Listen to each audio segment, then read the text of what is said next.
More than 100 schools have been closed down in Detroit over the last 20 or so years.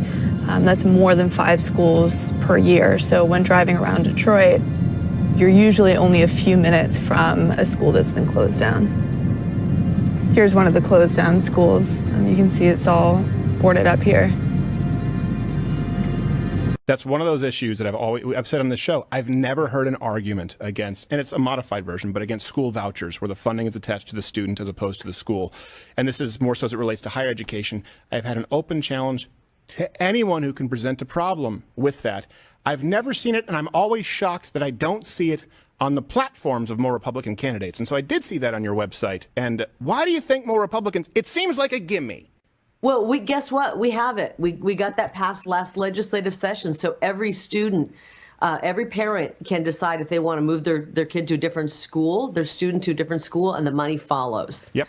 And when I get in office, we're going to try to even and get more money to each student. Yep. And that's actually one of the fastest ways to clean up curriculum. If you're at a school teaching this nonsense curriculum, brainwashing our kids, and all of a sudden the kids start leaving, that's basic business there. That's the fastest way to clean up the curriculum. They're going to realize they have to change course or they're not going to have any students. Exactly. And it's a great policy. We already have ESAs, is what we call them, for all students in Arizona. Already there's another closed school. Frank Cody is one of the lowest performing high schools in Detroit. It consistently ranks in the bottom 5th percentile on state exams, and last year, the state threatened to close it down if test scores didn't improve. How has your experience been at Cody? We don't got enough advisors, we don't got enough electives, we don't got enough resources to make our education better. We don't got no art class. They took that away. We don't have, all of us don't get Spanish class. Only certain 11th graders get Spanish class. And I feel like our teachers don't help you with what you need help with because we got seniors who can't pass their classes right. I think that we were always talking about funding the student, not the system. And then last session, our lawmakers, some great conservative lawmakers, made it happen. We are now funding the student, not the system. That, to me, is the fastest way to clean up the curriculum. I mean, think about it. If you've got a few schools and you find out that they're teaching a garbage curriculum, a woke curriculum at this school, you just say, we're taking our son out, we're going to bring him to this school. Pretty soon, when the enrollment starts to dip, that school is going to have to make adjustments. We also have a plan, and this is a high school plan for dual track education. I have students, young people who come up to me and say, I'm so excited about this. After the 10th grade, you decide if you're going to go the 4-year college route and you're going to, continue along those college prep classes, or after 10th grade, if you want to get trade skill training, vocational training, certification. The vast majority of jobs that are high-paying jobs out there do not require a college degree. You don't have to get into debt to get those jobs, but we want the kids to be able to learn that right in high school, not to have to go after high school to an additional trade skill training center or vocational school. We want them to learn that in high school. There's no reason that our 16, 17, and 18-year-olds can't be learning these skills that will get them into high-paying jobs immediately. They do this down at a school district in Tucson. Yes. I visited it. They have a welding program, culinary arts, and many others. These welding students get out, and 100% of them, the day they graduate, have a job offer making between $70,000 and $100,000 with full benefits. What do you guys want to be when you graduate? What do you want to do for work? What are your dreams for your future?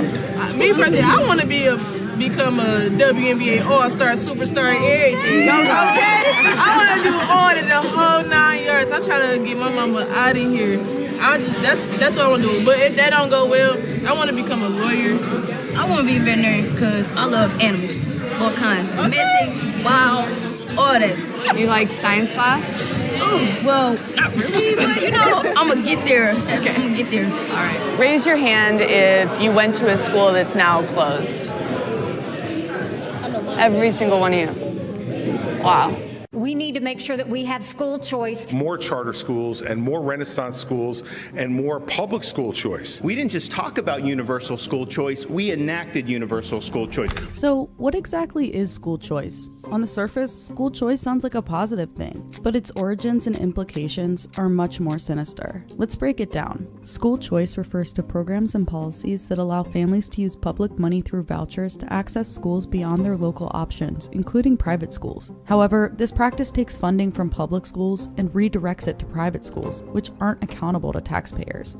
White Southerners first fought for freedom of choice after the 1954 Supreme Court decision in Brown v. Board of Education, which desegregated public schools. Seeking a way to avoid integration, these Southerners found a loophole through private education. In 1955 and 1956, conservative white leaders in Virginia resisted the Supreme Court's decision by introducing school vouchers, or tuition grants, to parents. Along with private donations, these vouchers led to the establishment of private schools at the expense of public schools and allowed families to avoid integration. Other Southern states soon followed and used their voucher programs to create schools known as segregation academies. Oliver Hill, an NAACP attorney who fought against the separate but equal doctrine in Virginia, opposed these vouchers. He argued, "No one in a democratic society has a right to have his private prejudices financed at public expense." Despite this opposition, influential conservative and libertarian thinkers supported the white Southern cause, seeing voucher programs as an opportunity to advance their broader goal of dismantling public education and privatizing government services. They rarely mentioned race and instead spoke of freedom, allowing the movement to gain traction. Fast forward to 2023, and 32 states have now embraced some form of school choice, according to EdChoice. These decisions followed culture debates about the presence of critical race theory, gender, and sexuality discussions in schools. Critics of the policies are concerned. They're worried about the separation of church and state, since a lot of that money will go toward religious schools. Most of all, they fear that expansion of school choice could lead to the end of publicly funded education, exacerbating already existing educational inequalities. But it's not just Detroit. Public education across the country has been in a state of crisis for decades. Diane Ravitch served as Assistant Secretary of Education under George H.W. Bush. She's one of the leading experts on education in the country. What has happened to the education system over the past 20 years has been the growth of a very powerful movement to privatize public education. We've seen a narrowing of the curriculum so that many schools, in an effort to raise their test scores, drop the arts. Many schools drop physical education, all because No Child Left Behind was the federal government saying that if you can't get your test scores up, you will be punished. Faking disabilities, photoshopping faces onto different students' bodies, paying millions in bribes. All of this was allegedly part of a scam to ensure that kids from rich American families got into college. We have the facts. In conversations with parents recorded by the FBI under a court-approved warrant, admissions consultant William Singer described the process. The front door meant getting into college on their own. Most students take the SAT or the ACT, write essays, and get recommendation letters, all factors that would help a student's admission. The average cost for an SAT or ACT tutor can range anywhere between $50 to $200 an hour. But as colleges have been getting more competitive, especially in the elite schools, some of the wealthiest families have discovered loopholes. The back door is institutional advancement, one of which is becoming a major donor to colleges. The nation's wealthy buy their children into prestigious schools with tax write-offs and other donations. Now, there's this side door. It's the door that admissions consultant William Singer had on getting his clients into college. The key to the door had a price, anywhere between $15,000 to $75,000 per test. Here's how Singer did it. The first of which, bribing college exam administrations. Singer's sham college counseling group would help set up bribes to administrators of the SAT and ACT. These administrators would take the test for the student or give them the answers during the exam. And in some cases, their tests might be revised after. Standardized exams would generally take place in large group sessions. Those students with disabilities are allowed extra time. That meant parents would have to lie about their children having a learning disability. Universities and colleges who compete in sports nationally have special slots designated for student athletes. Typically, the academic requirements for such slots are less stringent than they would be for a traditional student. Parents paid Singer between $100,000 and $6.5 million to carry out the athletics admissions scheme.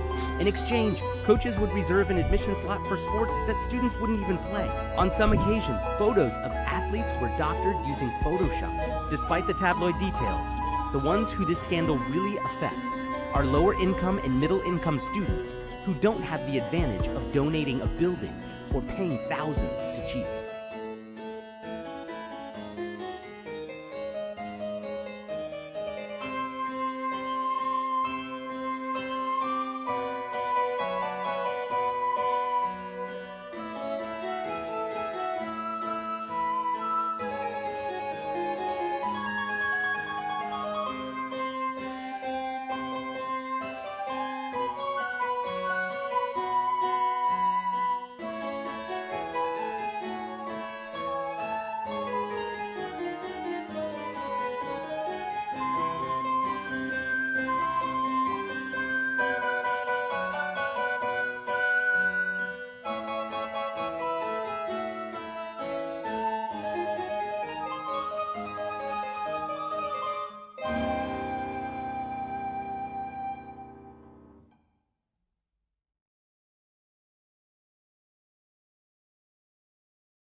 Et bonjour à tous, je m'appelle Yann Rochdy, bienvenue en direct de la Révolution culturelle, épisode du 4 février 2024. J'espère que vous avez bien dormi. Comment comparer des systèmes d'éducation qui sont si différents entre eux? Les résultats de l'analyse de Thomas Sowell dans son livre Charter School and Their Enemies, les écoles à charte et leurs ennemis. Pourquoi tant d'hostilité devant l'école à charte?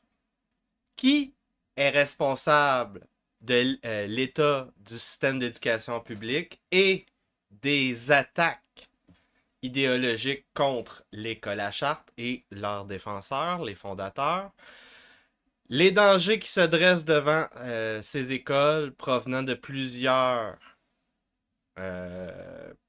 milieux différents. Donc, un plaidoyer contre le système d'éducation publique avec Thomas Sowell. J'espère que vous êtes prêts. Hein? Gros podcast. En passant, je vous rappelle que le podcast est diffusé sur yanrochdy.com, Twitter, sur YouTube. Évidemment, le podcast au complet est disponible seulement si vous êtes abonné, 5$ par mois pour supporter mon travail. Ça fait partie du masterclass Comment construire un citoyen chrétien. Hein? Beaucoup de monde qui savent c'est quoi une école à charte. Donc, un focus aujourd'hui là-dessus. Ah oui, puis je voulais aussi remercier les patriciens. Donc, merci à Steve Gagnon. Merci à Jean Rouillard. Merci à mon nouvel abonné Sébastien Savoie. Danny Bérubé. Donc, en passant aussi, je suis toujours pas rentré dans mon budget pour aller voir Distoman. Il y a un podcast sur Twitter, il y a un site web aussi. Vous pouvez aller un peu une infolettre à la Drudge Report. Conspirationniste. Plus otanien que moi, mais en tout cas, ça risque de faire une belle discussion quand je vais aller le voir. Mais au moins, il y a des placés. Moi, je m'attendais à mercredi la semaine qui arrive. Non, ça va être l'autre d'après. Donc, on a une autre semaine pour lever les fonds pour être capable de me payer une coupe de cheveux parce que c'est en train de se délabrer exponentiellement. Moi, d'habitude, après un mois, ça va de mal en pis très rapidement. En tout cas, merci à vous, chers patriciens. Thomas Sowell, Senior Fellow de Stanford et de la Hoover Institution. C'est un économiste, école de Chicago, donc formé comme Milton Friedman par des gens comme Friedrich Hayek, l'école autrichienne. De renommée mondiale, afro-américain, conservateur. Ce gars-là a un CV parfait pour défendre une cause comme l'école à charte, vous allez voir aujourd'hui. Le livre a été publié en 2020. Donc, c'est un autre scoop que je fais. Je suis probablement un des premiers au Québec, sinon le premier qui parle d'école à charte. Saviez-vous donc que la solution pour éduquer des pauvres racisés était connue depuis 15 ans minimum? Saviez-vous ça? J'aurais dû la poser en sondage. Saviez-vous qu'on a la solution pour éduquer les pauvres de Saint-Henri, les pauvres de Montréal-Nord, les pauvres de Saint-Léonard, les hosties de racisés qui font chier avec leur mosquée? On a la solution pour les intégrer puis les assimiler. On l'a. Les écoles à charte. Saviez-vous que c'était faux de dire des choses comme le résultat scolaire de l'enfant dépend entièrement du statut privilégié des parents? Donc de dire que plus de cash dans le foyer équivaut meilleure note. C'est complètement faux. C'est 100% faux.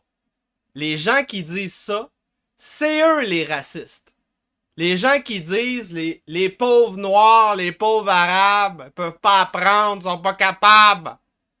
Ces gens-là sont racistes. On a la solution. Les écoles à charte. Peu importe comment vous décrivez le privilège, le cash, la génétique. Moi, je vous dis souvent, c'est le plus important, c'est le nombre de parents à la maison. Mais il y a des gens qui sont... non, ils croient pas ça. Eux autres, c'est si le parent, c'est un bobo urbain éduqué, c'est certain que l'enfant va être meilleur. Ça fait partie en passant de la mythologie de la méritocratie, mon podcast de la semaine dernière. Donc, le privilège, cash, génétique, parents, couleur de peau, etc. Peu importe comment vous l'écrivez, on peut résoudre le problème, limiter les inégalités, les inéquités génétiques, géographiques, peu importe. On peut les limiter. C'est possible. Les écoles à charge. Nous avons donc un problème, une solution, et des gens qui justifient l'abandon du système public à son délabrement à 100%. Et donc, ce faisant, on abandonne, ici au Québec, 50% des garçons en secondaire 1 qui sont incapables de lire une phrase sans bégayer, sans manquer un mot, sans pas comprendre la phrase. Un garçon sur 2. Les filles sont moins désavantagées. Leur développement socio-cognitif est plus rapide que chez les garçons. Si vous ne saviez pas ça, vous manquez de connaissances à ce niveau. Donc, 50% des garçons de secondaire 1 au Québec jusqu'à sont capables de lire une phrase sans bugger. Qu'est-ce qui se passe, Calice? Donc, comment on fait pour construire, former, sculpter un citoyen chrétien qui va être un bon payeur de taxes, qui va être un pourvoyeur pour sa famille, qui va être un rocher pour sa communauté? Comment on fait ça? Hein? Comment on fait ça? Ben, c'est l'éducation. Tout le monde va vous le dire. C'est l'éducation, l'éducation, l'éducation. C'est ce qui est primordial. Ben, on va voir ça aujourd'hui. Comment on peut nous-mêmes prendre en charge l'éducation de nos enfants avec les écoles à charge.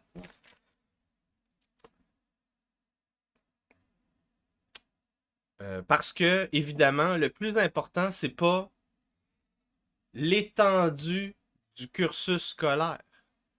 C'est pas si l'enfant, il y a des cours d'art, il y a des cours d'éducation civique, il y a des cours d'éducation sexuelle, diversité, équité, religion, blablabla. Tout ça, non. C'est pas ça qui est important. Faut qu'on revienne à la vraie base. Lire, écrire, compter. Le plus important, là, c'est des années de 5 ans à 10-12 ans. C'est les années les plus importantes. Jusqu'à secondaire 2, là, c'est les années les plus formatrices. C'est là que tu apprends à lire, écrire, compter. Et tu culmines en apprenant un nouveau langage, l'algèbre, l'arithmétique, les équations. Si tu n'es pas capable de passer à travers ça, tu ne seras pas ce que moi je considère literate. Tu vas être un analphabète. Tu vas avoir raté ta shot. Et ça va avoir un impact au niveau, si tu veux comprendre avec le cash, ça va avoir un impact économique dans ta vie pour le restant de tes jours. Plusieurs centaines, voire même $1 million que tu vas perdre à cause de la mauvaise éducation au système public que tu as reçu d'un prof incapable. Pourquoi y a-t-il occultation de la solution et par qui? Les écoles à charte et leurs ennemis. Début années 70, Thomas Sowell rencontre des bobos urbains éduqués de sa caste socio-économique et politique dans un salon mondain, une soirée, un souper de conservateurs, néoconservateurs, probablement beaucoup de républicains là-dedans, sinon tous des républicains, peut-être quelques libertariens, qui étaient comme moi des ex-gauchistes, comme aussi Thomas Sowell, qui est un ex-gauchiste en passant, des ex-gauchistes, des ex-progressistes, des ex-marxistes. Tout ça, ça pullule dans le milieu des bobos urbains éduqués. Ils se plaignent entre eux. Ils disent « Oh mon Dieu! Pourquoi les Noirs sont pas capables d'avoir des bons résultats scolaires? » Là, Sowell, il fait comme « Ah ouais! » C'est pas comme ça qu'il avance, là. Il dit comment élever le niveau scolaire des enfants noirs, des enfants afro-américains. C'est la discussion. Mais vous savez, tu sais, des fois, moi, j'exagère un peu.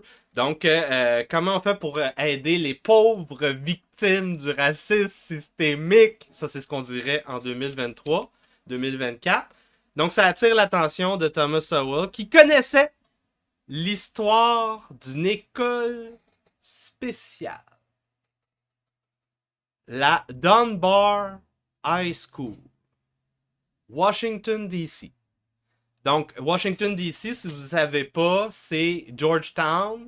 C'est quelques petits quartiers super riches où les politiciens habitent pendant qu'il y a session parlementaire, session du Congrès.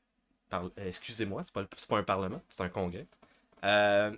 Washington s'est construit sur un marais. Il n'y a personne qui aime ça habiter là.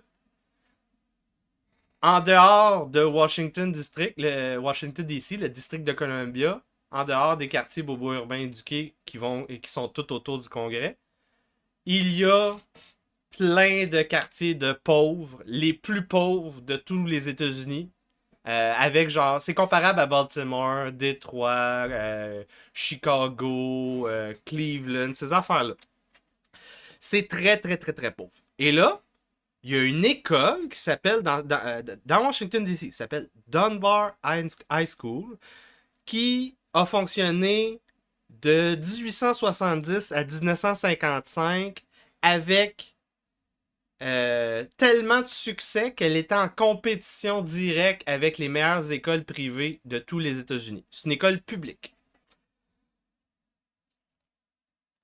Elle a éduqué des pionniers de l'histoire des Afro-Américains, des Noirs aux États-Unis.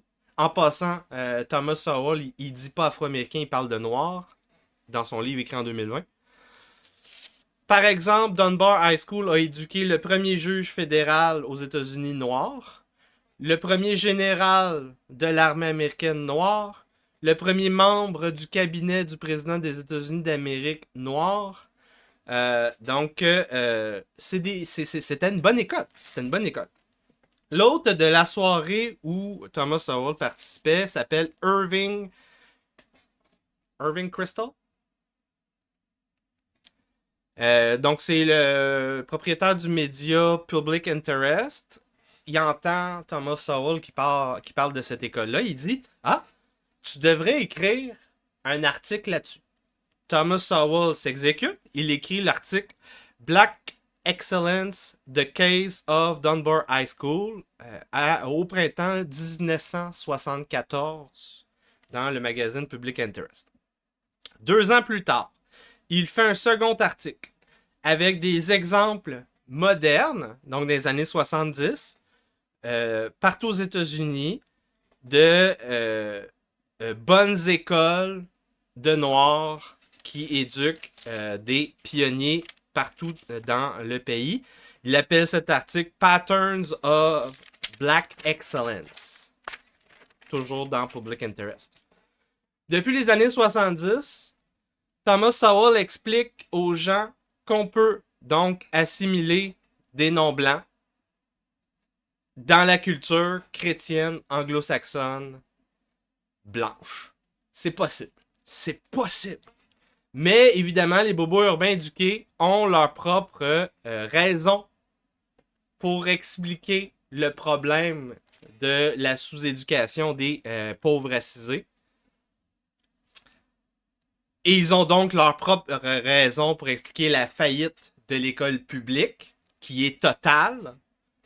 Et donc, puisqu'ils ont leur raison, notamment le racisme systémique, le manque de diversité, le manque d'inclusion, Et on va donc proposer des solutions qui sont des fausses solutions. L'école publique est très bonne pour perdre de votre argent sans bénéfice éducatif pour vos enfants.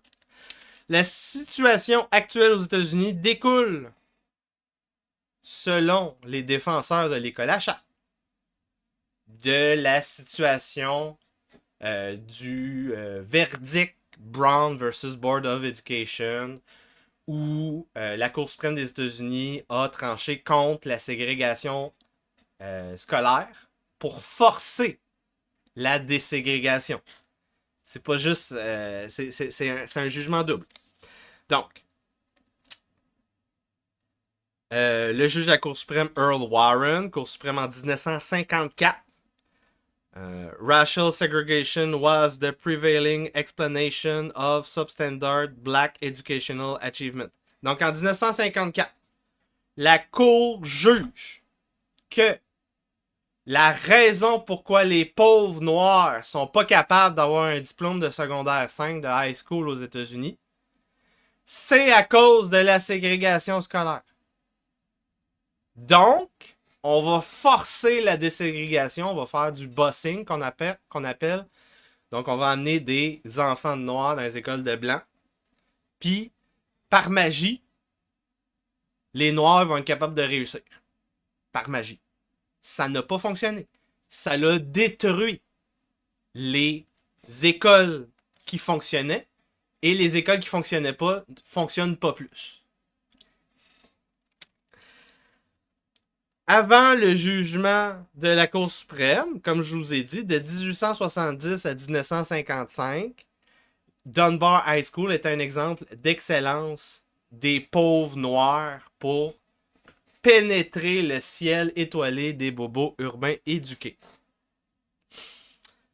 Avec son plus haut taux de graduation au collège que toutes les écoles blanches de la ville de Washington. Toutes les écoles blanches de la ville de Washington avaient un plus mauvais taux de diplomation que Dunbar High School.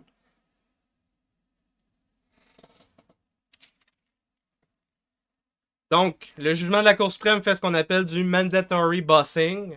On force des étudiants noirs dans les écoles blanches. Le résultat, polarisation raciale. Résultat, qui est éminemment politique. Donc ça, c'est ce qui se passe à peu près 100% du temps quand on parle d'éducation en politique. On se bat pour le privilège des adultes autour du système d'éducation plutôt que pour le bénéfice de l'étudiant, de l'enfant. C'est jamais. Donc le résultat a jamais de positif pour l'enfant. Rien de positif dans l'éducation des enfants. Donc, la plupart du temps, ce sont des croisades politiques, idéologiques de parents zombifiés, parasités, par exemple, par le marxisme, les alphabet people, et bedon, les petits nazillons comme les nomotiens, ici au Québec, qui, en passant, ne sont pas de malignes au niveau de l'éducation. Eux, ils veulent prendre le contrôle du gouvernement pour idéologiser l'éducation de vos enfants de la manière probablement catholique, conservatrice, nationaliste, anti-musulmane. Parce que pour eux autres, les musulmans ne peuvent pas apprendre à s'assimiler dans la majorité chrétienne en Occident. Donc, pour répondre à la faillite de l'école publique, on a plusieurs solutions.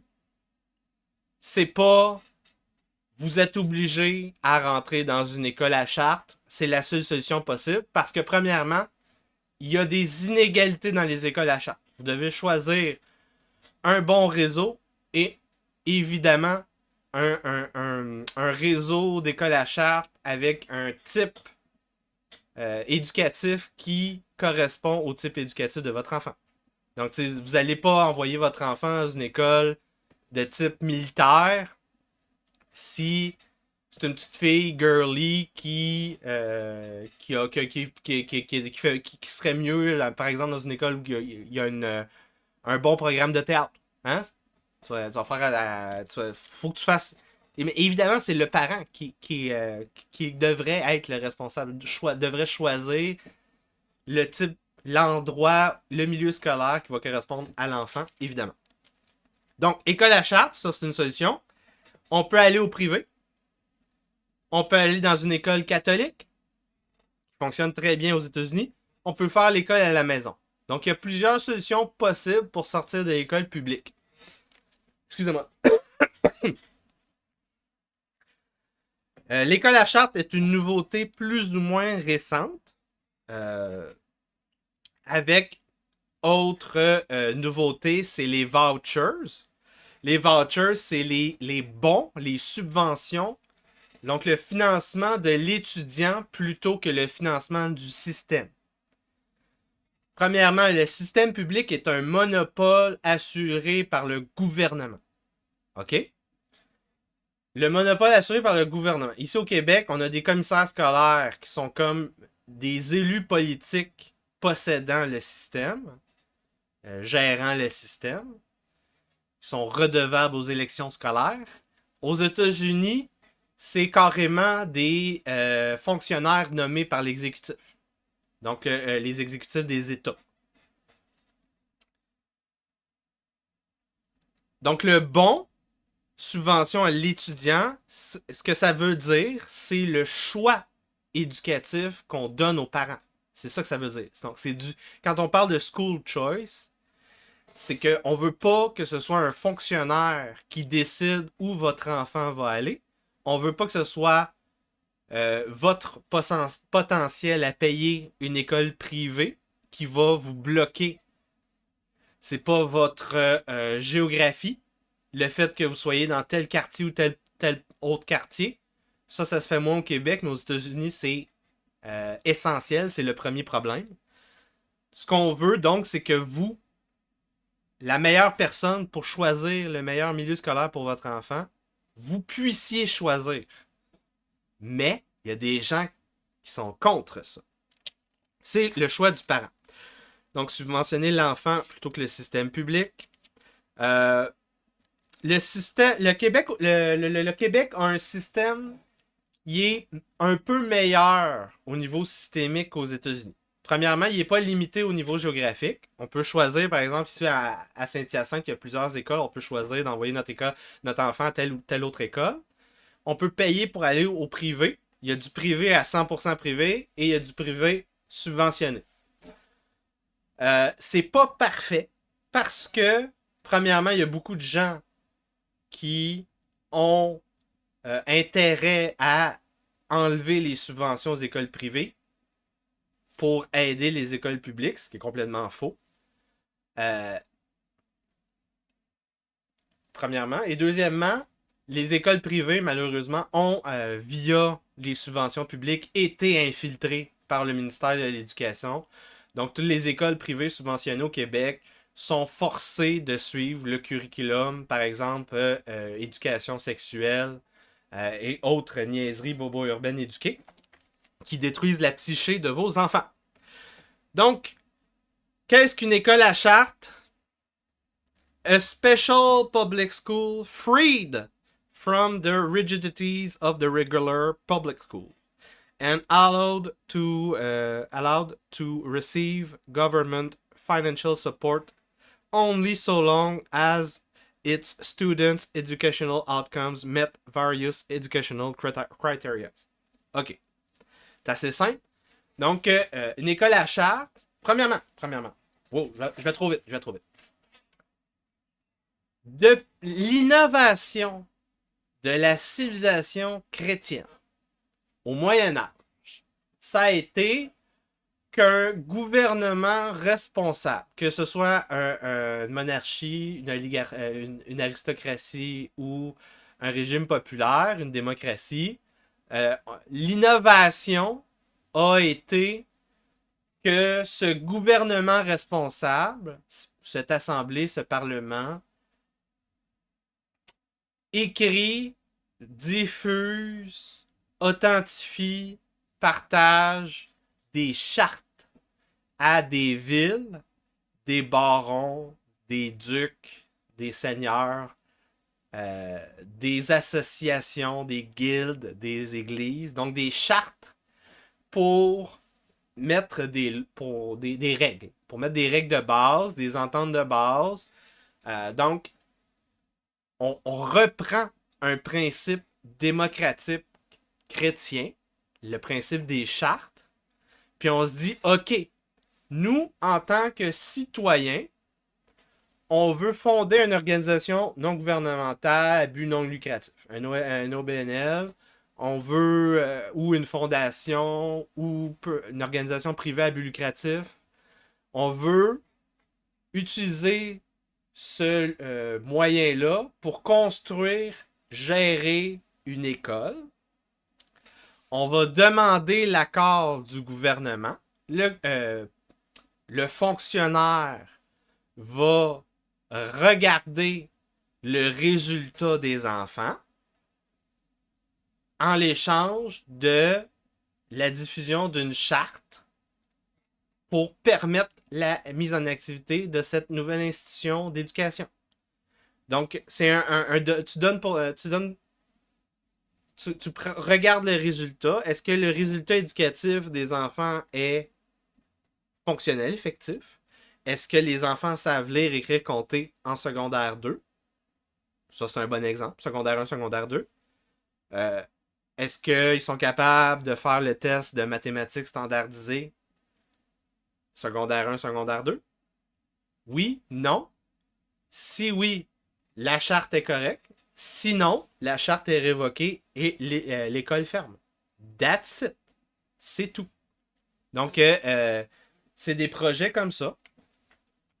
Donc, c'est une école publique, une école à charte, qui est spéciale parce qu'elle sort du réseau du ministère de l'Éducation. Aux États-Unis, c'est le département de l'Éducation, qui est fédéral, en passant. Et donc, on lui permet de recevoir du financement des ressources du gouvernement tant que les étudiants réussissent. Donc, leur impératif, il est au niveau du résultat de l'étudiant. Si l'étudiant ne sait pas lire et comprend rien à l'algèbre rendu en secondaire 1, secondaire 2, ben, ton école, elle ne fonctionne pas. Moi, je trouve que c'est assez simple. Ça devrait être comme ça que toutes les écoles fonctionnent, rendu ici. Si on n'est pas capable d'éduquer les enfants présentement, il faut revenir à la base. Ça devrait être ça devrait être ça. Est-ce que vous êtes d'accord avec moi dans le chat? Ici au Québec, on a, comme je vous l'ai dit, des écoles privées subventionnées, qui sont semblables, mais elles ont vécu l'infiltration des bobos urbains éduqués pour détruire leur potentiel. On l'a vu surtout dans l'épisode de la COVID. Des infiltrations marxistes et alphabet people, comme dans les écoles publiques. C'est, comme je vous ai dit tantôt, c'est pas toutes les écoles à charte qui sont des écoles à succès. Particular charter schools and especially some particular networks of charter schools located in low-income Black and Hispanic neighborhoods achieved educational results not only far above the levels achieved by most public schools in those neighborhoods, but sometimes even higher educational results than those in most schools located in affluent white neighborhoods. Donc, ça, c'est, je cite Thomas Sowell. Certains réseaux d'écoles à charte n'ont pas seulement eu des résultats éducatifs dans des zones fortement racisées et pauvres supérieurs, not only far above, pas seulement beaucoup plus supérieurs que les écoles de blanches dans les mêmes les écoles de blancs dans les mêmes quartiers. Mais des fois, des écoles publiques du même quartier, mais en plus, dans certains cas, meilleures que les écoles blanches dans le même quartier. Donc, far above public school, puis far above même les Blancs. Donc, beaucoup supérieur. Les écoles à charte les plus successful, qui ont eu le plus de succès, ont été évidemment attaqués par qui? Les syndicats d'enseignants, les grandes centrales syndicales, Teachers Unions, par des politiciens et par des activistes des droits civiques, les activistes gauchistes et les fonctionnaires. On va voir ça plus en profondeur dans le reste du livre. À New York seulement, New York, là, 2020, 50 000 étudiants sont sur des listes d'attente pour rentrer dans une école à charte. 50 000. 50 000. Malgré ça, malgré le succès fulgurant depuis à peu près les 20 dernières années des écoles à charte, on a plein d'États qui s'opposent à la croissance de ces réseaux scolaires-là, notamment la Californie et New York, qui ont des politiciens locaux très en guerre ouverte contre les fondateurs des mouvements d'école à charte, et donc en guerre politique contre le choix éducatif accordé aux parents des enfants. C'est pourquoi je fais un plaidoyer contre le système de l'école publique. Chapitre 1. Comparaison, comparabilité. Donc, c'est très important les données. Comment on fait pour comparer des trucs difficilement comparables? Hein? Ça prend une bonne méthode. On veut faire de la science robuste. C'est un économiste, Thomas Sowell. Donc, comparaison n'est pas raison, sauf quand on peut départager les variables confondantes. Comment on fait ça? Thomas Sowell analyse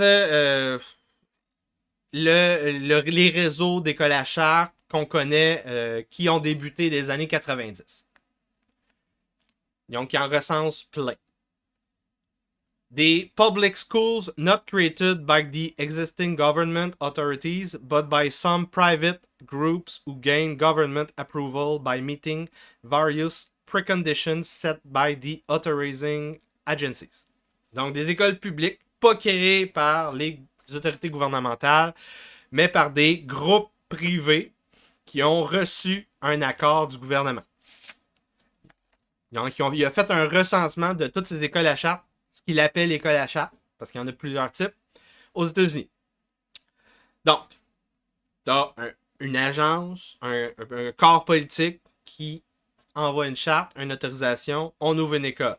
Pour opérer une école publique éligible à l'argent des payeurs de taxes et donc capable d'enrôler des étudiants provenant du système public. C'est ça une école à charte. Donc l'école à charte, c'est le choix scolaire éducatif des parents. Vous avez vu Carrie Lake, c'est probablement la politicienne la plus connue qui est en guerre pour les écoles à charte aux États-Unis, les School Choice en Arizona. Les écoles à charte, c'est une autonomie du département de l'éducation et des autres. Elle permet plus de flexibilité. Au Québec, par exemple, les écoles où vos enfants vont sont soumises aux commissions scolaires, aux villes, au gouvernement fédéral, au gouvernement provincial, même les régies régionales.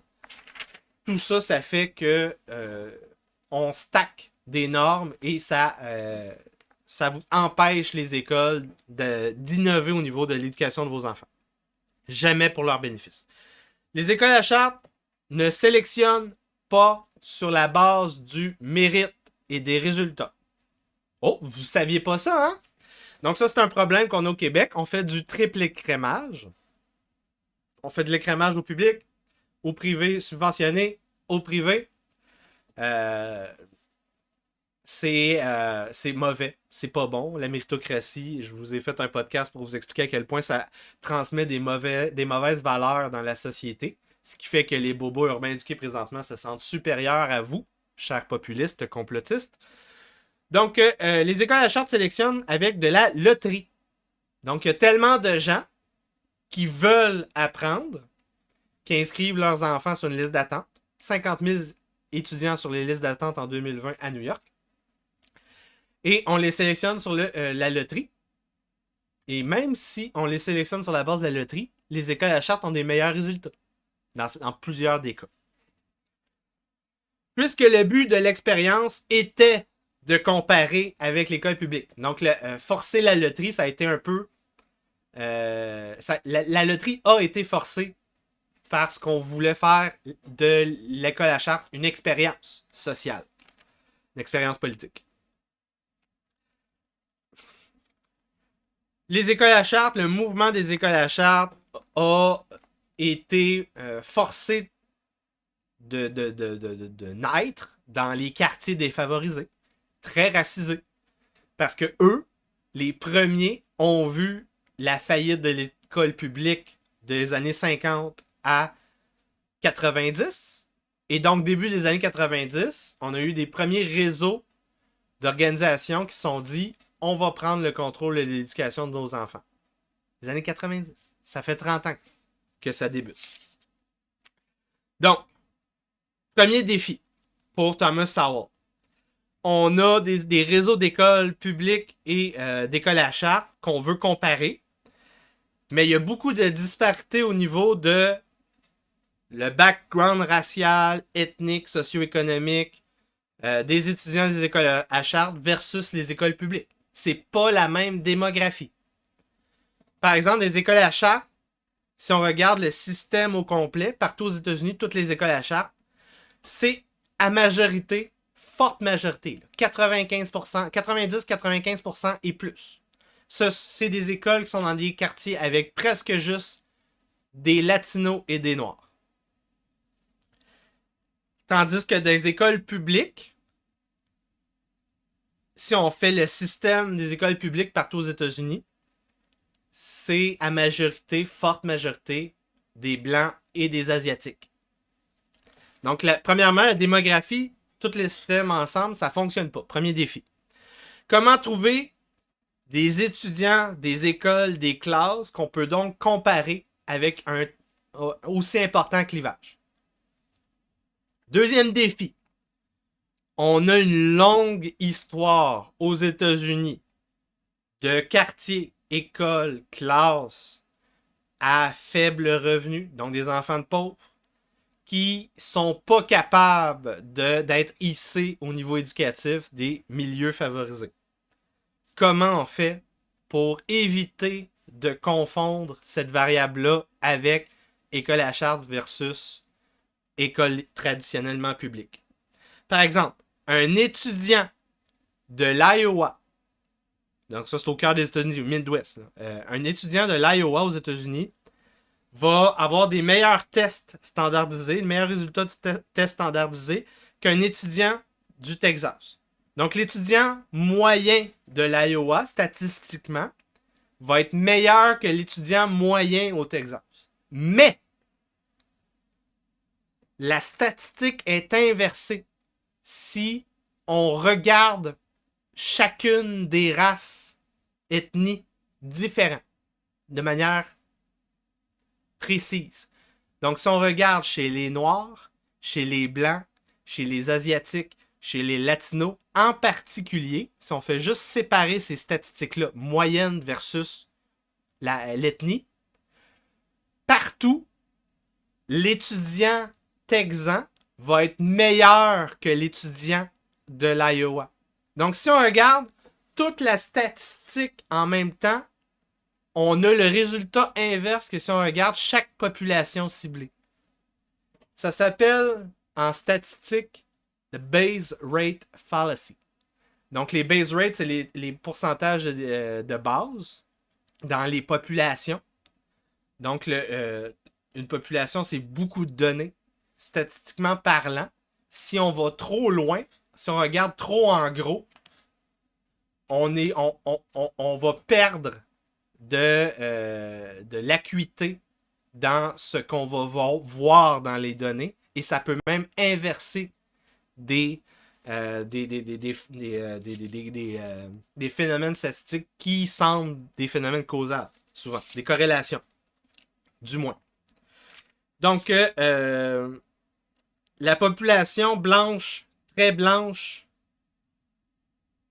de l'Iowa fait que ça inverse les statistiques en question. Donc, en Iowa, c'est une forte majorité blanche, très peu de minorités raciales en Iowa, et parce qu'il n'y a pas beaucoup de minorités, les minorités qui sont en Iowa ont des résultats très négatifs parce que c'est des pauvres. Quand on a un pourcentage de minorités raciales qui monte, là, on a plus de riches ethniques qui sont dans les États, comme au Texas. Et donc, les populations se stabilisent au niveau du résultat. On va avoir une courbe plus moyenne. Et donc, ça va être un peu moins... on n'aura pas une inversion de corrélation. Corrélation. Une inversion de corrélation. Donc, deuxième défi, ces disparités-là. Troisième défi, comment comparer le système dans l'entier des écoles à charte qui ont des résultats différents entre eux. Comment on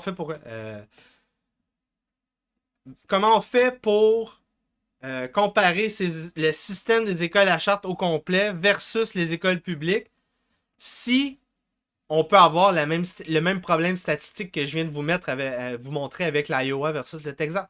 Hein? Donc, on veut éviter ce problème-là aussi. Pour résoudre ces trois défis, Thomas Sowell va donc bâtir une méthode pour analyser, comparer les écoles. Il va choisir des habitats où les étudiants, des milieux où les étudiants sont comparables le plus possible.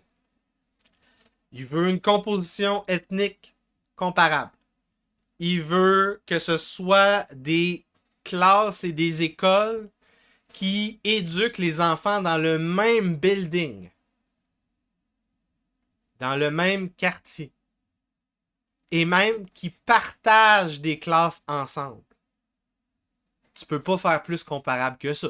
Si c'est le même prof qui fait qui donne le cours de français, puis le même prof qui donne le cours de maths, ben j'espère que tu peux comparer des classes entre elles.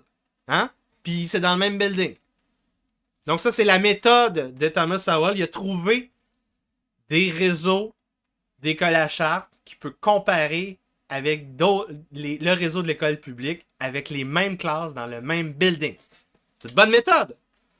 Il a trouvé l'endroit parfait pour faire cette analyse-là à New York.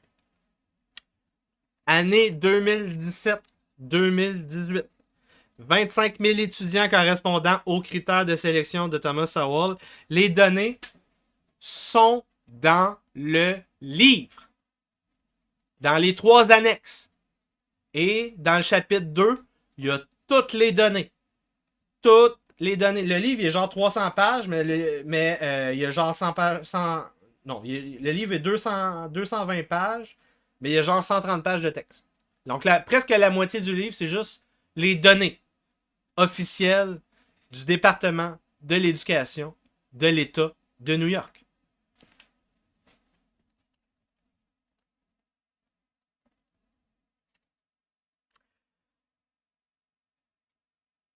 Donc, quelles données il a pris? Ben, les données de base, que je vous ai dit tantôt. Hein, le plus important, quand le système d'éducation ne fonctionne pas, c'est de revenir à la base. Lire, écrire, compter. Donc, il a pris le résultat du test standardisé English Language Arts. Donc, c'est l'équivalent du cours de français / histoire. Moi, en passant, je ferais le cours English Language Arts. Je ferais l'équivalent québécois. Là, ça serait du français, de la philosophie, de l'histoire et des arts dans le même cours. That's it. Donc, le résultat du test English Language Arts et le test standardisé des mathématiques. C'est les plus importants. Donc, français, histoire, philo, puis mathématiques. Niveau 3 jusqu'à niveau 8 aux États-Unis. Donc, à peu près 3e année à secondaire 2. Dans le même building. même background ethnique, même background socio-économique. Je vous rappelle, les écoles à charte, au niveau du résultat, vont varier aussi beaucoup entre elles. Il y a des écoles qui réussissent beaucoup mieux que d'autres. Donc, le 4e défi, comment sélectionner quelques réseaux scolaires d'écoles à charte, en particulier pour éviter le même problème statistique. Donc, il a dû choisir 5 réseaux d'écoles à charte pour les comparer à l'école publique du même quartier à New York. Il a commencé avec le plus gros réseau à New York d'écoles à charte, en cohabitation dans le même building avec les écoles publiques. Et ensuite de ça, il a sélectionné 4 autres réseaux d'écoles à charte qui ont des backgrounds ethniques comparables à l'école publique traditionnelle dans le même quartier. Donc, 5 réseaux d'écoles à charte qui ont fité. Le premier, c'est Knowledge is Power. KIPP, KIP, les écoles KIP. Le deuxième, c'est Success Academy. Troisième, Explore Schools. Quatrième, Uncommon Schools. Et cinquième, Achievement First Network. Donc, 5 réseaux d'écoles à charte qui ont été analysés dans le chapitre 2, les résultats. On a donc des différences au niveau des résultats de 4 ordres différents. On a eu des différences école traditionnelle versus école à charte. On a eu des différences école à charte versus école à charte. On a eu des différences école à charte du même milieu, du même réseau d'écoles à charte. Donc, même dans le même réseau d'écoles à charte, il y a des écoles qui réussissent mieux que d'autres. Et aussi des différences entre les écoles traditionnellement publiques. Au niveau des 2 tests que je vous ai dit, Maths et English Language Arts. Le résultat du test standardisé est à 4 niveaux. Ça ressemble au test PISA, ici au Québec, qui va jusqu'au cégep et à l'université. Donc, 4 niveaux en maths, 4 niveaux en English Language Arts. Niveau 1 ou 2, tu es en dessous de ce qu'on appelle proficient. Niveau 1-2. Donc, le niveau 1-2, c'est pas bon. Niveau 1-2, c'est ce que j'ai dit tantôt, un étudiant secondaire 1, secondaire 2 qui n'est pas capable de lire une phrase, de la comprendre, de répondre à une question très simple. C'est la base en secondaire 1. Niveau 3, c'est proficient pour le niveau. Donc, tu obtiens le niveau, tu as les connaissances, la capacité cognitive du niveau scolaire où tu es rendu. Et niveau 4, c'est supérieur au niveau où tu es rendu. OK? Donc, en gros, niveau 3, c'est, on va dire, 50 à 70%. Niveau 4, quand tu es rendu 80% et plus en général, tu es niveau 4. Et quand tu es en dessous de 50, 55, tu vas être niveau 1 ou niveau 2. Donc, on veut que tout le monde, sans exception, soit niveau 3. Ça serait la base. Hein? Vous êtes d'accord? Niveau 3. Car le parcours scolaire de l'enfant qui n'est pas niveau 3, puisque presque 100% du temps, les éducateurs vont le faire passer pareil, dès le moment où on le fait passer quand il ne devrait pas passer au niveau suivant, tout le parcours scolaire de cet étudiant-là va être affecté. Donc, ça fait un effet boule de neige. Ça va de mal en pis. Et l'étudiant terminera son secondaire 5 ou s'il se rend en détestant lire, écrire et compter. Donc, le premier réseau d'écoles à charte qui a été analysé par Thomas Sowell contre l'école publique. Le réseau KIPP, Knowledge is Power. Le plus gros réseau à but non lucratif des écoles à charte aux États-Unis. Plus de 200 écoles d'une côte à l'autre. Ça a commencé à Houston en 1994. Ensuite de ça, ils ont ouvert des écoles dans New York, dans le quartier de South Bronx. 11 écoles à charte KIPP dans la ville de New York en 2017-2018. 5 dans le même building que des écoles traditionnellement publiques avec des mêmes classes dans le même building. 95% de Noirs ou de Latinos dans les étudiants de l'école en question. Avec une majorité de economically disadvantaged. Donc ça, c'est la statistique du département de l'éducation de New York. Dans tous les cas, les 5 réseaux ont une majorité de pauvres, d'enfants de pauvres dans la cohorte qui a été comparée par Thomas Sowell. Toujours 4 catégories qui, dans les analyses de Sowell, on va regarder qu'est-ce qui se passe dans les meilleurs des cohortes, des classes, des écoles, et qu'est-ce qui se passe dans les moins bons. Parce qu'on veut, c'est quoi je vous ai dit tantôt, on veut que notre école, que tout le monde sache lire, écrire, compter, et deuxièmement, on veut éviter les inégalités. C'est le but, hein? Donc, on va regarder qu'est-ce qui se passe dans les meilleurs, puis qu'est-ce qui se passe dans les moins bons. Comme ça, on va le savoir. Donc là, on commence avec English Language Arts, KIPP versus école publique, 2017-2018. Dans les écoles à charte, une majorité des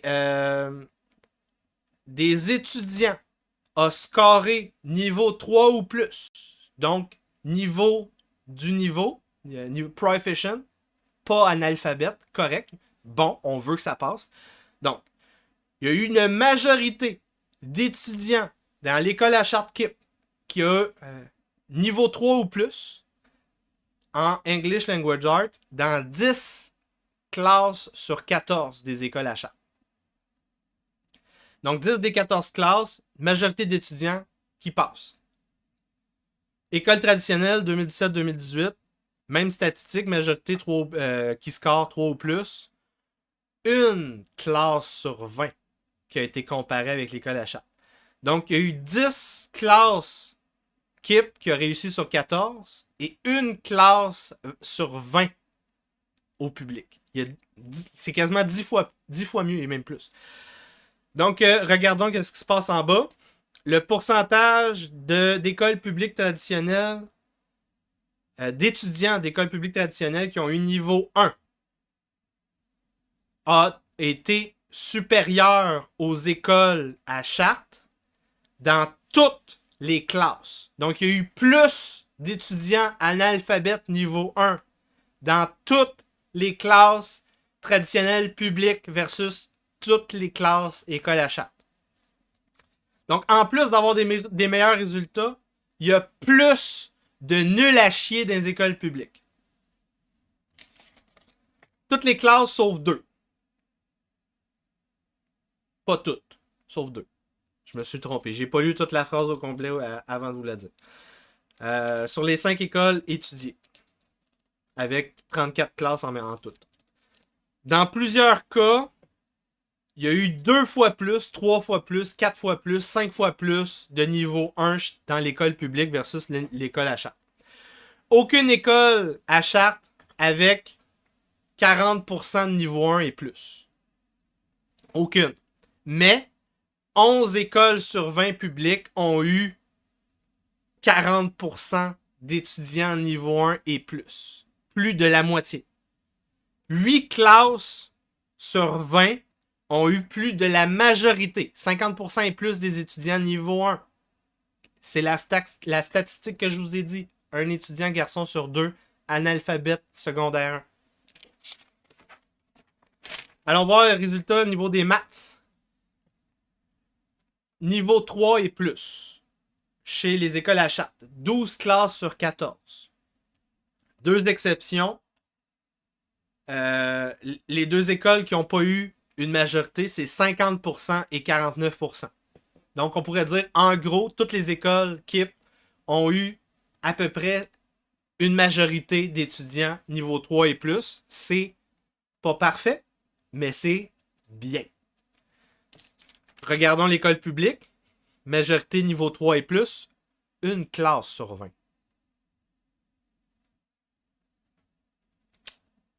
Allons voir en bas au niveau des résultats en mathématiques. Encore une fois, même statistique de tantôt, x2, x3, x4, pire pour les écoles traditionnelles au niveau des pires étudiants en maths. 0 classe sur 14 dans le réseau d'écoles à charte avec 30% et plus d'étudiants qui ont scoré niveau 1, donc analphabète numérique. Moi, j'aime bien le terme numératie. Donc, 30% d'étudiants qui n'ont pas un niveau de numératie permettant de continuer leur parcours scolaire au niveau suivant dans 0 classe sur 14 avec 30% et plus. Au niveau des écoles traditionnelles publiques, 10 classes sur 20 avec une majorité d'étudiants au niveau 1. Donc, qui n'ont pas le niveau de numératie pour passer au prochain niveau. 2 classes du réseau public sur les 20. 2 classes avec 85% des étudiants qui sont niveau 1. C'est dégueulasse. Donc, les disparités sont pires en mathématiques qu'au niveau English Language Arts. Et ça, c'est partout pareil dans le livre. Pourquoi? Parce que la langue s'apprend à la maison. Qu'on le veuille ou non, les parents, même les pires parents, vont donner un niveau de base en anglais, en langue, en art au niveau de leurs enfants. La télé, des fois, va peut-être en donner un petit peu, c'est ce qui reste. Mais il y a donc une base au niveau English Language Arts pour tous les enfants, mais pas au niveau des maths. Au niveau des maths, ça s'apprend beaucoup plus à l'école qu'à la maison. Donc, les résultats du réseau Knowledge is Power d'école à charte est, dans tous les cas, supérieur au réseau du système public. Deuxième école à charte analysée, Success Academy, fondée à Harlem en 2006. En 2017, 46 écoles dans la ville de New York, 15 000 étudiants et plus qui vont à l'école Success Academy, l'école à charte. 13 écoles entrent dans les critères de Thomas Sowell. 92% d'étudiants noirs ou latinos en 2017-2018 versus, dans les mêmes quartiers, les mêmes écoles, 89% de latinos noirs dans les écoles publiques. 92 versus 89, c'est comparable. Dans les deux cas, majorité d'enfants défavorisés, selon le département de l'éducation de l'État de New York. Le réseau Success Academy est le plus connu sur la côte est américaine parce que la fondatrice Eva Moskowitz est en guerre politique depuis 20 ans contre les administrations de la ville de New York, de l'État de New York et même les agences fédérales parce que il y a beaucoup de gens qui ont intérêt à ce que les écoles à charte ne fonctionnent pas. Le plus grand ennemi d'Eva Moskowitz et de l'école à charte Success Academy est l'ex-maire de New York, Bill de Blasio. Donc, les marxistes n'aiment pas les écoles à charte. Les meilleurs résultats analysés par Thomas Sowell dans les 5 réseaux proviennent de ce réseau-ci. Ils ont des résultats hallucinants. Allons voir English Language Arts, 2017-2018. Les meilleurs résultats. 30 classes de Success Academy dans 13 buildings partagés avec des classes du réseau public. Dans toutes les classes, 30 classes sur 30 du réseau Success Academy. On a eu 82 à 100% des étudiants niveau 3 et plus. Et là, je vous rappelle, c'est des pauvres noirs et des pauvres latinos. 82% à 100% niveau 3, niveau 4. À New York. Au niveau de l'école publique, 3 classes sur 36 qui ont une majorité niveau 3 et plus au niveau English Language Arts. Mais là, c'est pas tout. Allons voir niveau 4. Hein, c'est quoi? C'est qui a réussi niveau 4? Success Academy a eu une majorité des étudiants au-dessus du niveau éducatif de leur âge. Une majorité. Dans 9 des 30 classes de Success Academy. Donc, presque le tiers des classes Success Academy a une majorité de surdoués dans les milieux les plus défavorisés de New York.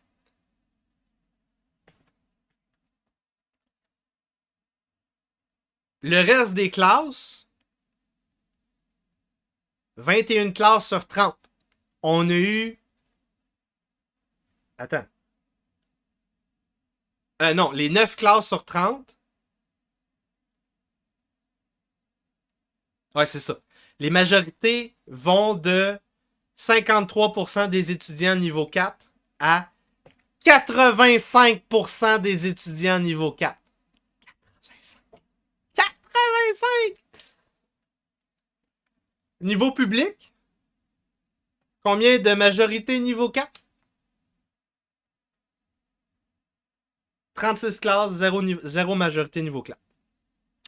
Le plus haut taux de niveau 4 dans les écoles publiques, 28%. Dans une école en particulier, l'école PS 138 à Brooklyn. Au niveau des scores les plus bas en anglais Language Arts, niveau 1, on a eu 0% des étudiants de Success Academy qui ont scoré niveau 1. 0% dans 26 classes sur 30. Et les 4 classes restantes, les pires classes de Success Academy, ont eu jusqu'à 5% de niveau 1 seulement. Dans toutes les classes publiques traditionnelles, 36 classes sur 36, on a eu de 4% à 52% d'étudiants qui ont scoré niveau 1. Encore une fois, 52%, c'est le 1 étudiant sur 2 que je vous ai dit tantôt. Allons voir les résultats mathématiques. En haut, les meilleurs. Dans toutes les classes Success Academy, on a eu une majorité de niveau 4. Donc, au-dessus du niveau scolaire de leur âge. 71% à 99% des étudiants qui ont scoré niveau 4 dans les 30 classes. Dans les 30... Non, dans les... Il n'a pas donné le nombre de classes. Mais en tout cas, 71%, 99% des étudiants Success Academy niveau 4. Dans 4 classes sur 30 au niveau traditionnel, on a eu majorité niveau 3 ou 4. Le plus haut taux, encore une fois, c'est la même école, PS 138, une école publique à Brooklyn, qui a eu 31% de niveau 4 dans une classe de 4e année. Donc, c'est même pas toutes les cohortes de 3e année jusqu'à secondaire 2. C'est une classe en particulier. Donc, c'est probablement un ou deux profs ou quelques profs à l'école PS Brooklyn qui font que on a une donnée aberrante dans ce cas-ci qui rentre dans l'analyse de Thomas Sowell. Les pires résultats en mathématiques, dans toutes les classes de la Success Academy, le pourcentage de niveau 1 est inférieur versus les classes de l'école publique. 22 classes sur 26 Success Academy ont eu 0% d'étudiants niveau 1. 0 pin bar. Toutes les écoles traditionnelles publiques, ensemble, 4% à 74% d'étudiants niveau 1. Le plus haut taux de pourcentage d'étudiants Success Academy niveau 1 est 3% dans une classe pour une école en particulier. Conclusion, avec une exception, l'école PS 138 à Brooklyn, l'école publique a été anéantie par le programme de l'école à charte Success Academy. Les résultats sont des ordres de magnitude de différence, des années-lumière. C'est même pas comparable à quel point on est capable de mieux éduquer les enfants quand c'est pas des bobos urbains éduqués qui les éduquent. Troisième réseau analysé, le réseau des écoles Explore School. 6 buildings qui rentrent dans les critères de Sowell à New York, 20 classes, 90% noirs latino versus 90% dans les écoles publiques. Dans 4 des 6 buildings, c'est la statistique de démographie. Les 2 autres buildings, c'est 86%. 4% de différence, c'est correct. Encore une fois, dans les deux milieux, dans le réseau des chartes, le réseau d'écoles à charte et le réseau public, on a une majorité d'étudiants défavorisés selon le département de l'éducation de l'État de New York. Allons voir les résultats en anglais. Les meilleurs, les écoles Explore, niveau 3 et plus chez les étudiants, on a eu 4 classes sur 20. C'est pas bon. Le réseau Explore, c'est le moins bon des 5 qui a été étudié. Mais, malgré le fait que le réseau d'école à charte Explore est le pire dans le livre, ils ont quand même battu les écoles publiques au niveau des cours d'anglais et des cours de maths. C'est quoi le résultat des écoles traditionnelles? Niveau 3 et plus, 2 classes sur 20 ont eu une majorité d'étudiants niveau 3 et plus. Versus 4.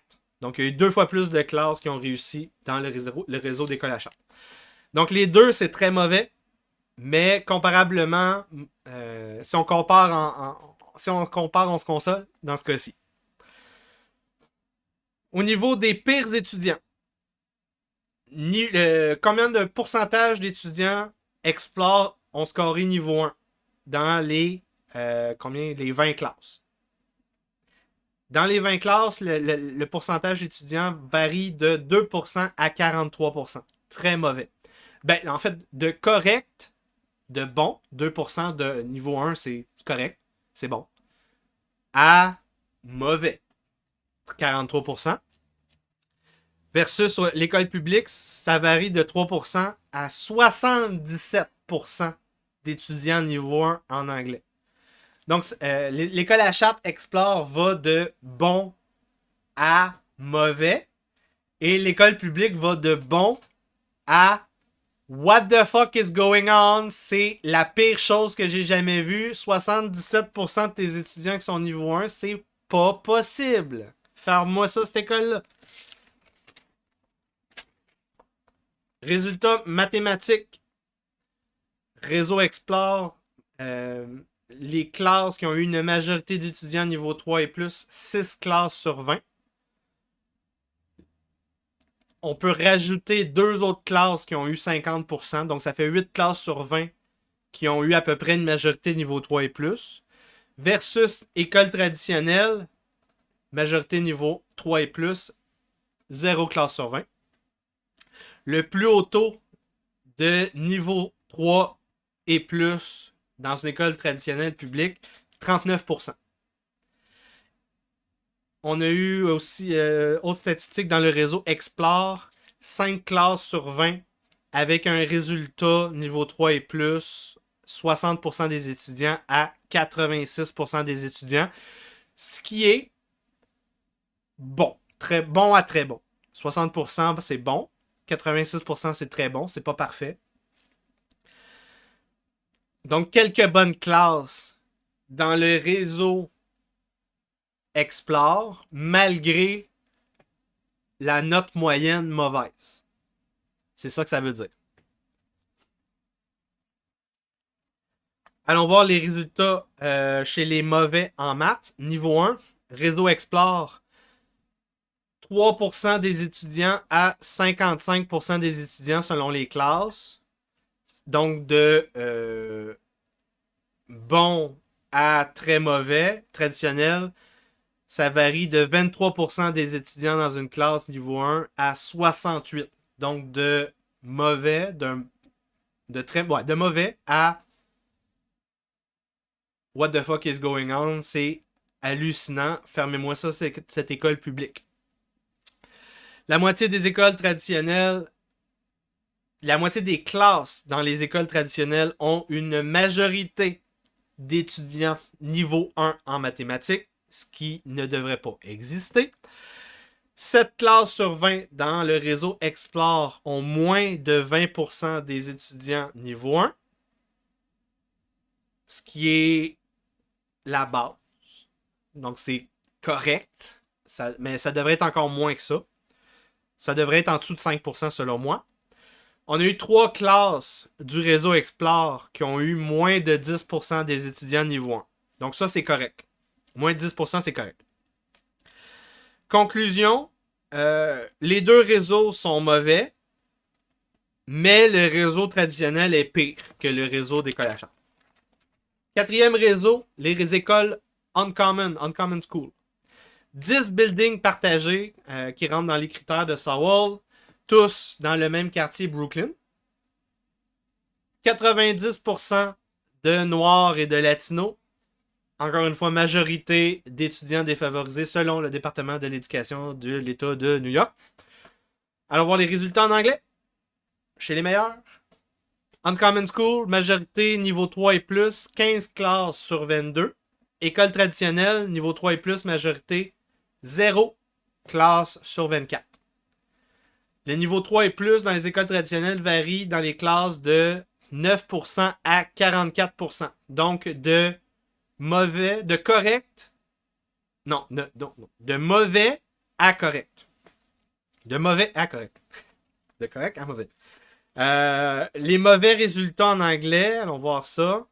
Dans toutes les classes Uncommon, le pourcentage d'étudiants niveau 1 comparé à l'école publique était inférieur à l'école publique.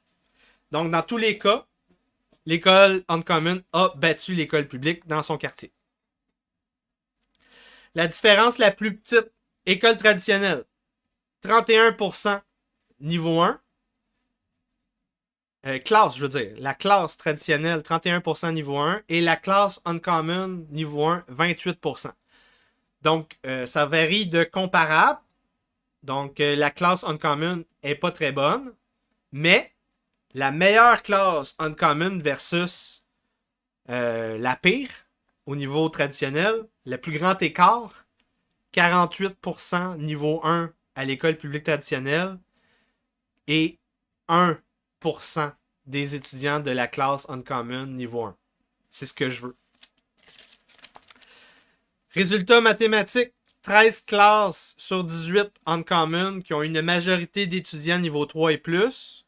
Au niveau Uncommon, plus spécifiquement, 3 classes sur 18 qui ont une majorité niveau 4. Donc, au-dessus de la moyenne. Au niveau des classes traditionnelles, 0 des classes traditionnelles a eu une majorité d'étudiants niveau 3 et plus. Une seule école a eu 50%. Donc, on pourrait dire une école avec une majorité. Une classe. Une classe sur... c'est quoi, c'est 18 que j'ai dit? Ah, je ne l'ai pas donné. Ouais, c'est 18. Ça? Je pense qu'il ne l'a pas donné, le nombre. En tout cas. Les résultats en mathématiques chez les meilleurs. Dans 17 des 18 écoles traditionnelles, non, classe traditionnelle versus classe Uncommon. Donc, dans les deux cas, il y en a eu 18. On a eu le chiffre. Donc, 17 des 18 cas, il y a eu un plus gros pourcentage de niveau 1 au public versus l'école à Chartres. Donc 17 des 18. Dans la plupart, on a eu des différences de plusieurs ordres de magnitude. Plus grande différence, 62% des étudiants dans une classe traditionnellement publique, niveau 1. 62%. Ferme-moi ça, cette école-là. Versus 3% d'étudiants niveau 1 dans l'école Uncommon. La plus petite différence, ça a inversé l'école. Dans une classe traditionnellement publique, ils ont battu l'école Uncommon. 29% de niveau 1 et 37% Uncommon niveau 1. Dans les deux cas, c'est pas bon. Mais dans un cas, dans une exception, c'est l'école publique qui était meilleure, même si c'était un résultat inacceptable. Conclusion, sauf exception, tous les résultats sont en faveur substantiellement pour l'école à Chartres, dans le réseau Uncommon School. Quelques petites exceptions, des écoles Uncommon qui ne fonctionnent pas. Une école publique qui fonctionne à Brooklyn, c'est l'école Herman Schreiber School à Brooklyn, qui a eu une majorité d'étudiants qui ont scoré niveau 3 et plus en anglais et en mathématiques. Dernier réseau étudié par Thomas Sowell, le réseau Achievement First. 7 buildings qui rentrent dans les critères de Sowell, encore tous dans Brooklyn. 94 à 99% d'étudiants noirs et latinos versus à l'école publique, dans 5 des 7 buildings, 90% d'étudiants noirs latinos. 94 à 99 versus 90, c'est encore comparable selon moi. Les deux autres buildings, combien il y a eu de pourcentage d'écoles publiques, combien il y a eu de pourcentage de noirs dans l'école publique et de latinos dans l'école publique, 79 et 86. Même si c'est 15 à 20% différent, je trouve ça que c'est aussi comparable. C'est quoi le pourcentage les autres pourcentages? 17% d'Asiatiques, 12% d'Asiatiques, 5% de Blancs dans les deux cas. Moi, je peux le comparer. Je le compare. Dans tous les cas, les 7 buildings, on a eu une majorité, encore une fois, d'étudiants défavorisés selon le département de l'éducation de l'État de New York. Dans 17 des 18 classes Achievement First, on a eu une majorité d'étudiants niveau 3 et plus. Dans 4 classes, on a eu 4 classes sur 18 au niveau public, majorité niveau 3 et plus. Ça, c'est dans le test en anglais. Dans les 4 classes où on a eu une majorité d'étudiants niveau 3 et plus au public, c'est la même école. Encore une fois, une donnée aberrante. L'école Philippa Schooler Junior High School à Brooklyn. Il y a une autre école traditionnelle qui est une donnée aberrante, qui va se comparer à l'école aux classes Achievement First, parce que dans les deux cas, les écoles étaient mauvaises. Donc, il y a deux données aberrantes quand on fait les comparaisons du réseau Achievement First versus école traditionnellement publique.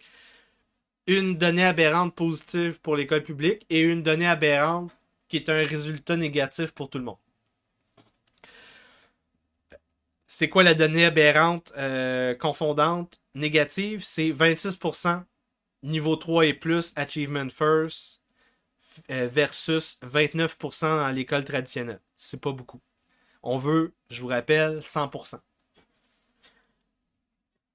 Encore une fois, la comparaison des autres classes, en enlevant les deux exceptions que je mentionne, c'est différence de résultats x2, x3. C'est difficilement comparable, on le voit directement. Donc les résultats en anglais chez les plus faibles, toutes les 18 classes Achievement First ont un pourcentage niveau 1 chez les étudiants qui est inférieur à l'école traditionnellement publique. On va voir les résultats en mathématiques. 17 des 18 classes Achievement First ont eu une majorité d'étudiants niveau 3 et plus. Une classe dans le réseau public, c'est la même école, Philippa Schuyler High School, qui a eu 76% de niveau 3 et plus. Donc, on a une preuve, une école publique qui a un bon résultat, très bon résultat, 76% des étudiants qui a le niveau souhaitable minimum. Moi je voudrais 100%, là, mais niveau 3 et plus. 76%, c'est un bon résultat. Donc, il y a des écoles publiques qui fonctionnent. 6 classes Achievement First dans 4 écoles ont eu une majorité d'étudiants en mathématiques niveau 4, variant de 55% à 80%. Allons voir les résultats dans les pires classes en mathématiques. 17 classes sur 18 dans 7 buildings Achievement First ont eu un pourcentage de niveau 1 inférieur à l'école traditionnelle. Une exception, l'école Philippa Schuyler High School. Conclusion, le réseau d'école à charte Achievement First elle domine dans 5 des 7 écoles étudiées par Thomas Sowell. C'est le deuxième meilleur réseau étudié par Sowell. Donc, faisons une revue après avoir analysé spécifiquement 5 réseaux versus le même réseau public dans la même école, le même milieu, le même quartier. Regardons de surplomb. Reculons un peu. Allons voir les résultats généraux de 65 écoles à charte dans la ville de New York qui correspondent aux mêmes critères qui ont été étudiés pour les analyses détaillées. Donc, on va faire un overview. 65 écoles à charte qui sont dans le même building avec une même classe, démographie comparable noir-latino au niveau des étudiants. Ça fait 172 classes partagées dans 65 écoles à New York. Au niveau des résultats en anglais, 65% des classes dans les écoles à charte ont eu une majorité des étudiants niveau 3 et plus. Donc, de correct à probablement excellent. Des 72 écoles publiques qui rentrent dans les critères de Thomas Sowell, on a eu 191 classes comparées aux 172 classes d'écoles à charte dans 65 écoles à charte. 14% des écoles, des classes, des écoles publiques dans 72 écoles publiques a eu une majorité des étudiants niveau 3 et plus. Donc, ça fait une disparité. On a eu 5 fois plus d'étudiants dans les écoles à charte qui ont réussi versus les écoles publiques. En mathématiques, 68% des 161 classes étudiées dans les écoles à charte ont eu une majorité des étudiants niveau 3 et plus. 10% des étudiants dans 177 classes écoles publiques qui ont eu niveau 3 et plus. Majorité niveau 3 et plus. Disparité en mathématiques, 7 étudiants qui réussissent dans une école à charte pour un étudiant dans l'école publique. Dans plusieurs cas, les disparités dans les résultats scolaires entre les écoles à charte et les écoles publiques dans la ville de New York, dans le même building, étaient plus grandes que la différence dans les résultats éducatifs entre les blancs et les noirs. This may suggest that there are many reasons for educational disparities, and the reasons for the educational outcomes differences cannot be reduced to those that are mentioned most often or most loudly. Il y a donc d'autres raisons expliquant les disparités socio-économiques et dans les résultats scolaires des pauvres minorités racisées Et c'est pas les raisons qu'on acclame, qu'on crie sur les toits qui sont les vraies raisons. De gauche et de droite. Les nomotiens et les marxistes disent de la bullshit. Les enfants noirs, les enfants latinos, les pauvres racisés ont des meilleurs résultats que les blancs en moyenne. Si le noir, le latino est dans une école à Chartres, rapporte le Wall Street Journal en 2019. Alors, pourquoi tant d'hostilité contre le projet des écoles à Chartres, le projet des bons, des vouchers, le projet du choix scolaire éducatif pour vos enfants? Pourquoi la Californie et New York restreignent le développement en quantité des classes d'écoles à Chartres? Spoiler alert, c'est pas pour le bien commun, puis c'est pas pour le bénéfice éducatif de vos enfants. Alors, c'est la fin du segment gratuit disponible sur YouTube, Twitter et mon site web yanrojdi.com. Très important de venir vous abonner sur mon site web, vous abonner sur YouTube. Vous voyez ici, il y a un petit bouton qui flash là, se joindre, vous abonner ici. Vous pouvez vous abonner sur mon Substack, ça c'est mon infolettre. J'en ai sorti une hier. L'histoire de la Renaissance et les origines des sciences humaines. Un podcast que j'ai mis entièrement gratuit. Je fais ça une fois de temps en temps. Vous pouvez aussi vous abonner sur Twitter. Très important de venir m'aider à continuer de propager la bonne nouvelle rojdienne. Vous pouvez aussi m'envoyer des dons via Gifts & Go ou par Interact à l'adresse yann.rojdi@gmail.com. Tous les liens, tout dans la description du vidéo, dans le bas de l'écran. Sans vous, je ne peux pas continuer ce travail. Donc là, on est rendu à la deuxième partie du livre. Qui sont ces ennemis de la modernité? Qui sont ces ennemis de l'éducation de vos enfants? Qui mettent des bâtons dans les roues dans les écoles à Chartres? Qui font de vos enfants des petits robots? Je vous rappelle, 50 000 étudiants à New York sont sur des listes